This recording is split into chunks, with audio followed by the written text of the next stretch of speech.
ये दूसरा हमला था। ये जो है न्यूक्लियर अटैक था एक तरह का। तो उन्होंने कहा मैं निजी बातों में नहीं जाना चाहता। तो एंकर फिर जो है वो कुर्सी पर उचक गया कि निजी बातों से क्या मतलब आपका। तो अमित शाह ने कहा कि भाई उनको उनकी प्रेरणा का स्रोत विदेश में है, इतना ही तो कह रहा हूँ मैं। वहीं से उनको प्रेरणा मिलती है, इसलिए बार बार वहाँ जो छपता है, जो बातें कही जाती हैं, वो बातें वो यहाँ उठाते हैं। लेकिन एंकर को समझ में आ गया था कि बात कुछ और है, इशारा किसी और है। वो जो इशारा है उस पर अभी आगे बढ़ नहीं रहे हैं अमित शाह, और वो पूरी तरह से बढ़े भी नहीं, लेकिन बिना बढ़े लक्ष्य का संधान कर दिया उन्होंने। उनका सब लोग जानते हैं, आप ही को नहीं मालूम है, किसी से पूछ लीजिए। और वो शो जो है ऑडियंस बेस्ड था, लोग भी बैठे हुए थे। उन्होंने कहा यहाँ इतने लोग बैठे हैं, उनमें से किसी से पूछ लीजिए, सबको मालूम है। तो उनका सबको मालूम है, कैसे मालूम है? तो उन्होंने कहा पूछिए। तो एक व्यक्ति ने हाथ खड़ा किया, उससे जो है एंकर ने पूछा कि भाई कुछ जानते हो, कि ऐसे ही हाथ खड़ा कर दिया। तो अमित शाह ने कहा उनके पास माइक भेजिए। माइक गया उनके पास, जो श्रोता दर्शक वहाँ थे। तो उनसे पूछा कि भाई क्या जानते हैं आप? तो उन्होंने कहा कि उनका प्रेरणा स्रोत विदेश में है।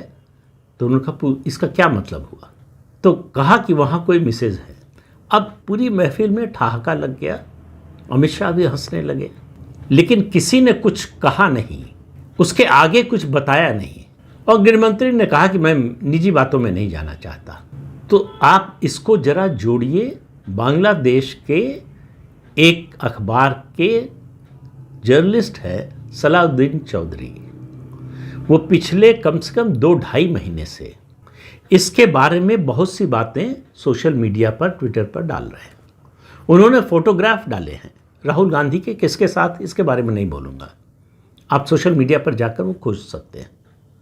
कौन कौन है उसमें, किस देश का मामला है, किन लोगों का मामला है, और राहुल गांधी का क्या संबंध है उन बातों से या उन लोगों से जिनका चित्र है उसमें, इसके बारे में वो बड़े विस्तार से बताते हैं।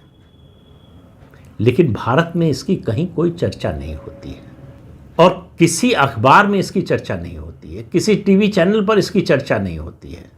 लेकिन एक इंटरव्यू में एक सामान्य सी बात के जरिए इतना बड़ा सच निकलकर सामने आ गया। अब कांग्रेस इस पर बिल्कुल बहुत बुरी तरह से खफा है। उनके लोगों ने हमला किया है उस चैनल पर और उस खास तौर से एंकर पर, कि क्या इस तरह की निजी बातें वो प्रधानमंत्री नरेंद्र मोदी से पूछेंगे, क्या उनकी पत्नी के बारे में पूछेंगे। इस तरह की बातें कही गई हैं, इस तरह के आरोप लगाए गए हैं, उनसे पूछेंगे नहीं पूछेंगे, क्या पूछेंगे, एक बात है।